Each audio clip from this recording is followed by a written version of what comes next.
Everyone and welcome back to the channel. আর এখন ঘড়িতে বাজে ঠিক 4:15 আর এখন থেকে আমার ভিডিওটাকে স্টার্ট করলাম। আর এখন দেখো হচ্ছে দাদার অধিবাস। তো ও যেহেতু আজকে সারাদিন কিছু খেতে পারবে না, তো আমাদের বাঙালির মতে নিয়ম অনুযায়ী এখনই একটু এই যা দই চিড়ে খাবে এটাই ব্যাস চলবে ওর সারাদিন। আর তারপর সেই রাত্রে একদম বিয়ে টিয়ে হয়ে গেলে তারপর ও আর ওর বউ দুজনে মিলে একসাথে বসে খাবে। তো যাই হোক বন্ধুরা, তোমাদেরকে আগের দিন বলেছিলাম যে আগের ভিডিওতে বলেছিলাম যে দাদা একটা ফ্রিজ অর্ডার করে এসছে। তো সেই ফ্রিজটা কিন্তু দেখো এখানে গতকাল আর কি বসিয়ে আর কি লোক এসে কোম্পানি থেকে একদম সেট করে দিয়ে গেছে। আর এখানে দেখো কিছু তত্ত্ব রয়েছে, কিছু তত্ত্ব না সব তত্ত্বই এখানে রয়েছে আর কি, একটার উপর একটা যেহেতু রয়েছে তো এখানে কিন্তু প্রচুর পরিমাণে তত্ত্ব আছে। দেখো তত্ত্বটা মোটামুটি রেডি হয়ে গেছে, আর এখন দু একটা কাজ আর কি বাকি আছে, মানে ওই আর কি ফিনিশিং টাচ। তো মেয়েটা এসে আর কি ওইটুকু করে দিলেই এই তত্ত্বগুলো নিয়ে যাওয়া হবে। আর বাজনাওয়ালারাও কিন্তু অনেক ভোরবেলাই চলে এসেছে। আর দেখো এত আওয়াজ হচ্ছে, জানি না আমার কথাগুলো সঠিক তোমরা বুঝতে পারছো কি না। তো ওনারা কিন্তু এসেছের থেকেই মোটামুটি বাজাতে আরম্ভ করে দিয়েছে। আর এখানে দেখো ঠাকুরমশাইও চলে এসেছে, এসে উনি বৃদ্ধির সমস্ত যোগাযন্ত্র করছে। আর এই বিয়ে বাড়ি বলে কথা, একটু বাজনা না বাজালে কি বিয়ে বাড়ি মনে হয়? তোমরাই বলো।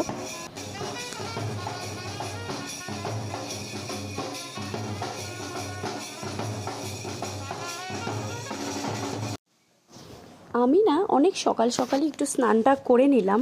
আর স্নান টান করে আমি দেখো চলে এসেছি কিন্তু ছাদে।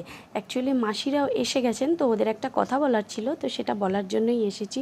তো ওনারা দেখো এখানে আর কি আমাদের ব্রেকফাস্টের সমস্ত যোগাড়যন্ত্র করছে। আর ওনারাই কিন্তু আমাদের লাঞ্চটাও এখানেই বানাবে আর কি। তো সেই কারণে আর কি ওনারা এই ব্রেকফাস্টের সব কাজ শুরু করে দিয়েছে। আর আমিও একটু ছাদে এসে ওনাদেরকে কথাটা বলে চলে যাব। তো ছাদে এত তাপ যে ছাদে না দাঁড়ানোই যাচ্ছে না। সে দেখো এখানে সমস্ত কিছু ওনাদের জোগাড় করা হয়ে গেছে। আর এখানে ময়দা মাখাও হয়ে গেছে। তো সকালে হবে হচ্ছে আজকে ব্রেকফাস্টে আর কি লুচি আর আলুর তরকারি।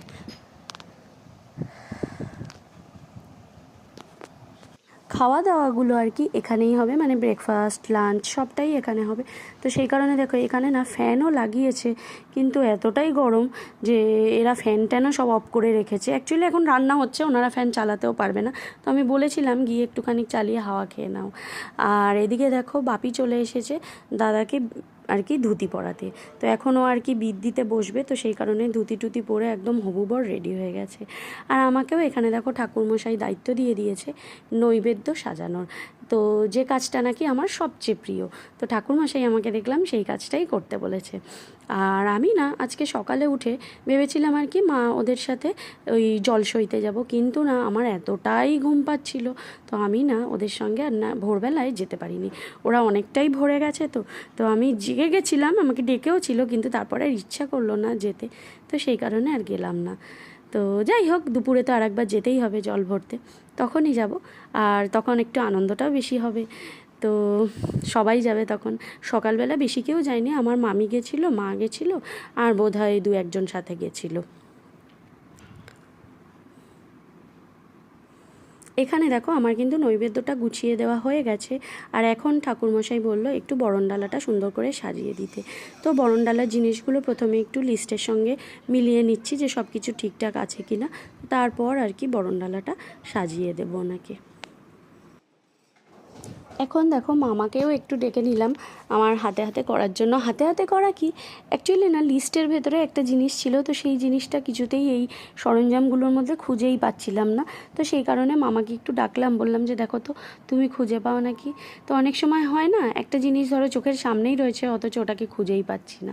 তো যাই হোক, সেই কারণে মামাকে বললাম আসো একটু দেখো। তো অবশেষে খুঁজে পাওয়া গেছে, ঠাকুরমশাই খুঁজে বার করেছিলেন, ওই জিনিসটা আর কি অন্য জায়গায় ছিল। তো বরণডালাটা সাজিয়ে রেখে আমি কিন্তু সোজা চলে এসেছি পেট পুজো করতে। অ্যাকচুয়ালি একটু তাড়াতাড়ি আর কি আমাকে খেয়ে নিতে হবে, কেন কি খেয়ে নিয়ে না আমাকে আবার ওই দাদার শ্বশুর বাড়িতে যেতে হবে গায়ে হলুদ নিয়ে, মানে এও স্ট্রিট যে সমস্ত জিনিসপত্রগুলো থাকে স্ত্রী আচারে সেগুলো আর কি সব আমাকে নিয়েই যেতে হবে। তো সেই কারণে একটু ঝটপট করা হচ্ছে সব কিছুই।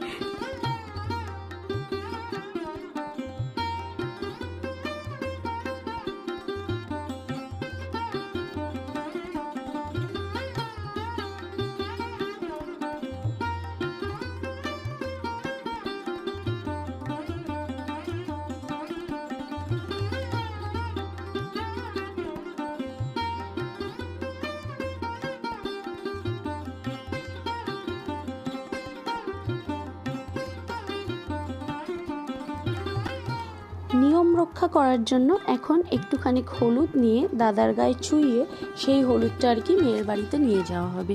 তো মেয়ের বাড়িতে হলুদটা দিয়ে ফেরার পর আমরা যাব সবাই মিলে জল সইতে, আর তারপর হবে দাদার আসল গায়ে হলুদ।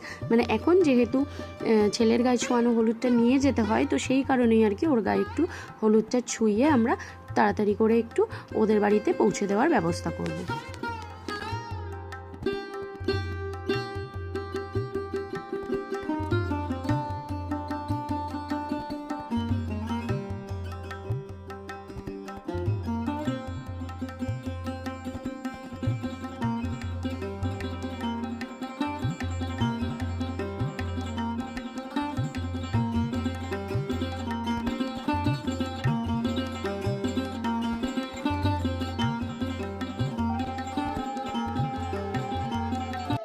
আমরা কিন্তু সবাই মিলে একদম রেডি হয়ে গেছি গায়ে হলুদ নিয়ে মেয়ের বাড়িতে যাওয়ার জন্য। তো সবাই মিলে কিছু কিছু করে ট্রে নিয়ে আমরা আর কি এখন গাড়িতে উঠব। তো সব ট্রে তত্ত্বের একবারে যাবে না, কেন প্রচুর ট্রে আছে এখানে। তো আমরা যাব আর কি কিছু ট্রে নিয়ে মেয়ের বাড়িতে এখন। তারপরে আমাদেরকে ওখানে ড্রপ করে আবার দু একজন চলে আসবে গাড়ি নিয়ে। তো নিয়ে এসে আবার ওনারা বাকি তত্ত্বগুলো নিয়ে তারপর আর কি যাবে। তো আমরা দেখো মেয়ের বাড়িতে প্রথম আর কি কিছু ট্রে নিয়ে তত্ত্বের আমরা চলে এসেছি। আর এখানে দেখো আমাদের কোণে বসে সবার সাথে কথা বলছে। তো এখানে কোণের বাড়ির লোকও কিন্তু সবাই একদম রেডি হয়ে গেছে গায়ে হলুদের জন্য। তো এই হলো আমাদের সমস্ত ট্রে, দেখো তত্ত্বের সব তত্ত্ব আর কি নিয়ে এসেছি। তো এভাবে আর কি সুন্দর করে সাজিয়ে তত্ত্বগুলো তোমাদেরকে বাড়িতে আমি দেখাতে পারিনি। তো এখানে দেখো এদের এখানে নিয়ে এসে এরকমভাবে সুন্দর করে রাখা আছে তত্ত্বগুলো। তো এবার আর কি তোমাদেরকে একটু তত্ত্বগুলো দেখিয়ে দিই, আর তোমরা কিন্তু কমেন্ট করে জানিও যে তত্ত্বগুলো কীরকম হয়েছে।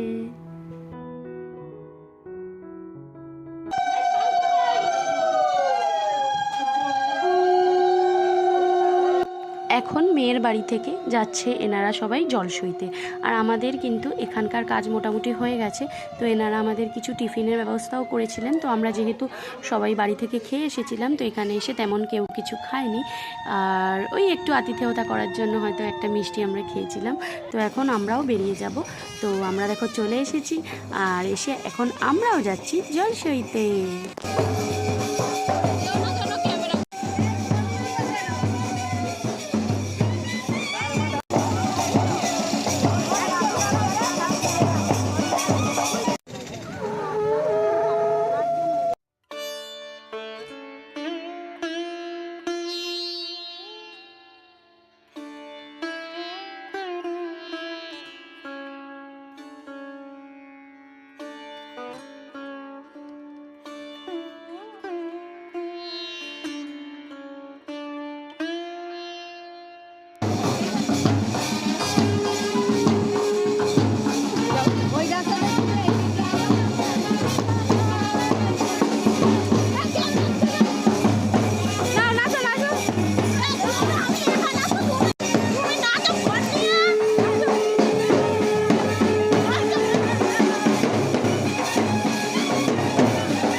প্রচুর আনন্দ, নাচানাচি, হই হুল্লোড় অনেক হলো। তো ছেলের মা থেকে আরম্ভ করে বাবা থেকে আরম্ভ করে কেউ বাদ যায়নি, এমনকি ছেলের দিদাও প্রচুর নেচেছে, আর আমরা তো আছি। এবার একটু চটপট খাওয়া দাওয়া সেরে বেরিয়ে পড়তে হবে। কেন কি আমরা একটু যাব একটু হেয়ার স্টাইল করতে। তো আমরা তিনজনই করব, আমি, আমার মেয়ে, আমার মা। তো তিনজনের হেয়ার স্টাইল করতে একটু সময় লাগবে। তো সেই কারণে আর কি খেয়ে উঠেই আর কি আমাদের বেরিয়ে পড়তে হয়েছে। প্রথমে আমাদের টাইমিং ছিল 3:30, তারপর সেখান থেকে বললো যে না 4টে এলে হবে। দাদাকে বলেছিলাম একটা টোটো ঠিক করে দেওয়ার কথা, তাহলে ঠিক করে দিয়েছে। এখন যাচ্ছি তিনজন মিলে।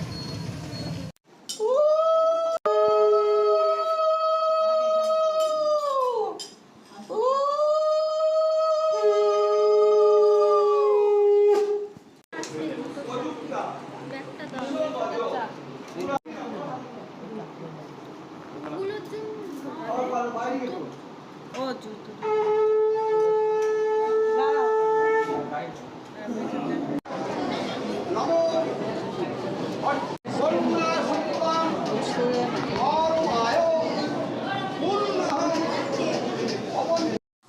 অত তাড়াতাড়ি বেরিয়েও না সেই আমাদের তিনজনের ফিরতে ফিরতে প্রায় সন্ধে হয়ে গেছিলো। আর তারপর তাড়াহুড়ো করে কোনো রকমে আর কি রেডি হয়ে আবার আমাদের বেরোতে হয়েছে। ওদিকে আবার তাড়াতাড়ি করে না বেরোলেও হবে না, যেহেতু এদের গোধূলি লগ্নে বিয়ে ছিল, তো সেই কারণে একটু আর্লি আমাদের বেরিয়ে আসতে হয়েছে। তো যাই হোক, হালকা মেকআপ করেই বেরিয়ে পড়েছি। আর এসেই কিন্তু দেখো লাস্সির গ্লাস হাতে নিয়ে নিয়েছি। তারপর একটুখানি পাকোড়া খেয়েছিলাম, খেয়ে তারপরে একটু বিয়ে দেখলাম। কেন বিয়ে দেখতে না খুবই ভালো লাগে। আর এই টাইমটাতে বিয়ে হলে না বিয়ে দেখবার মতন একটা সুযোগ বা সময় দুটোই পাওয়া যায়। আর অনেকটা রাতে বিয়ে হলে না তখন আর বিয়ে মানে দেখার মতন এনার্জিও অনেকের থাকে না, বা খাওয়া দাওয়ায় ব্যস্ত হয়ে পড়ে। তো এদের টাইমিংটা খুব ভালো ছিল আর কি। তো সেই কারণে বিয়েটা দেখলাম, অনেকক্ষণ ধরে বিয়েটাকে এনজয় করছিলাম, ভালোই লাগছিল।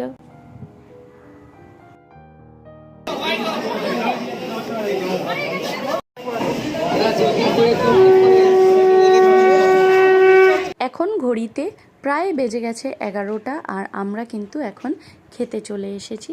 তো এখনও যদি না খাই, অনেকটা রাত হয়ে গেছে, তো একটু খিদেও পেয়েছে। আর এরপরে বেশি রাত করে খেলে না শরীরটাও খারাপ করতে পারে। আর গরমটাও প্রচণ্ড পড়েছে।